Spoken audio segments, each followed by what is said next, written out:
Amara looked up weakly. Her exhausted mind immediately assumed it was the taxi she had tried ordering earlier before her phone died.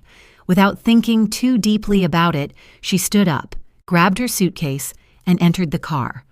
The rain fell heavily over Seoul, turning the glowing city lights into long rivers of color across the wet streets. Cars rushed past without slowing down, their headlights flashing through the darkness like cold stars that had no time to care about the people beneath them. At a lonely bus stop near the edge of Gangnam, Amara Thompson sat quietly with her suitcase beside her. Her hoodie was soaked from the rain. Her braids clung lightly to her shoulders.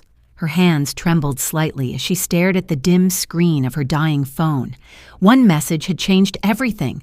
Her scholarship had been suspended due to unpaid fees. Another message from her landlord reminded her that rent was overdue. And the final wound came from the person she trusted most, her boyfriend, who had ended their relationship through a cold text message only an hour earlier. Amara lowered her head and tried to stay strong, but the tears came anyway. She had traveled all the way from Nigeria to chase a dream in Korea. She worked exhausting shifts at a small cafe during the day and studied fashion design late into the night. She had sacrificed sleep, comfort, and pride just to survive. Yet somehow, life still pushed her backwards. The rain only grew heavier. Her phone battery finally died in her hands. The bus stop became silent again. Nobody noticed the crying girl sitting alone in the cold. Nobody except fate. A sleek black luxury sedan slowly stopped near the sidewalk a few feet away from her. The windows were darkly tinted, elegant and expensive enough to look completely out of place in the rain. Then suddenly, the back door unlocked automatically. Amara looked up weakly. Her exhausted mind immediately assumed it was the taxi she had tried ordering earlier before her phone died. Without thinking too deeply about it, she stood up, grabbed her suitcase, and entered the car. The warmth inside wrapped around her instantly. Soft instrumental music played quietly through hidden speakers. The leather seats were warm. The air smelled faintly of expensive cologne and fresh linen.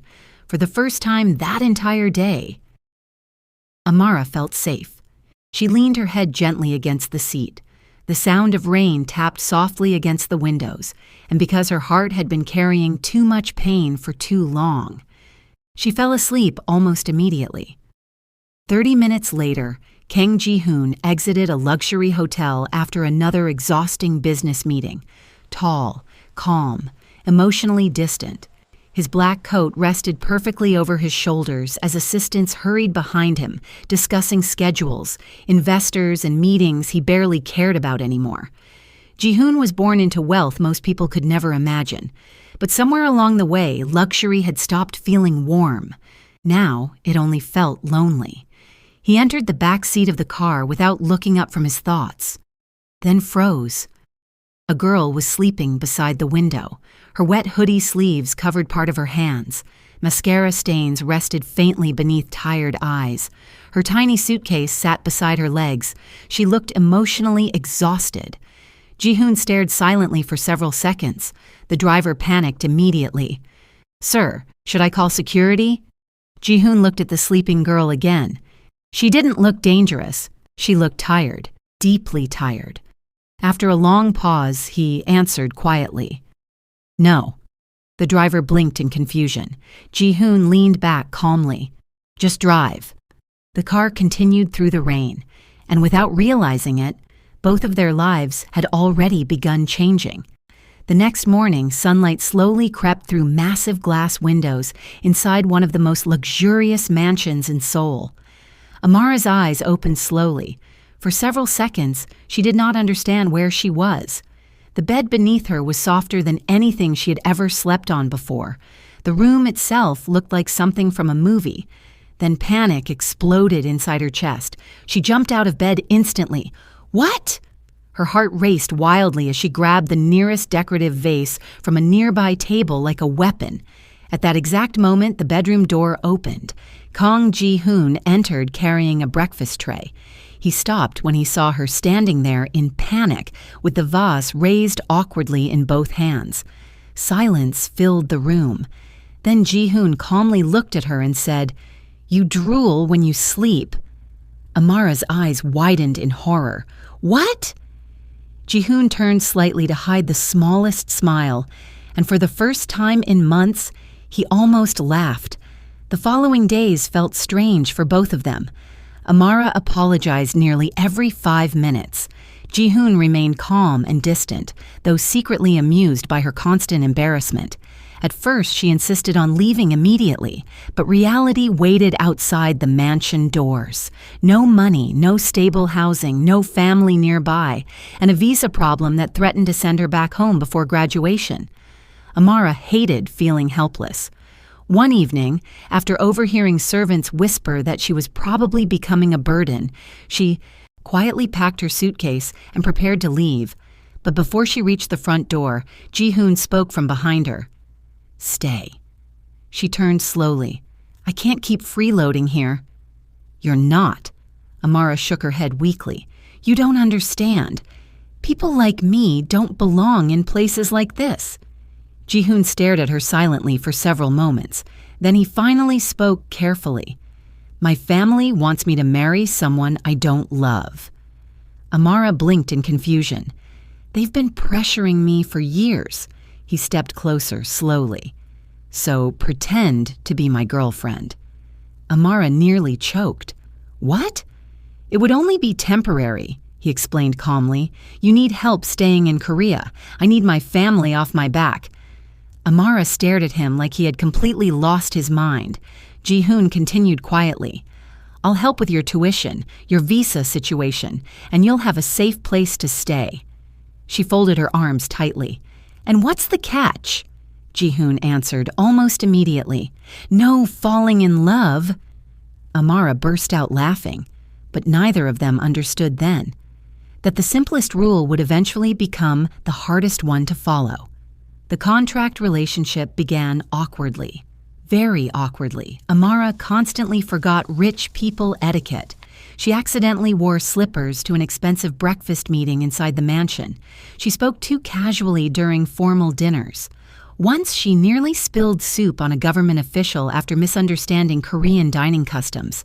And somehow, Ji-hoon secretly enjoyed every second of it, because for the first time in years, someone around him behaved like a normal human being instead of treating him like a business opportunity. Slowly, the mansion began changing. The servants smiled more often. Ji-hoon started coming home earlier. He even began eating properly again after Amara filled the kitchen with the smell of spicy Nigerian food late at night. One evening, Ji-hoon walked downstairs after hearing music playing softly. He froze near the kitchen doorway. Amara was dancing alone while cooking jollof rice, completely unaware anyone was watching her.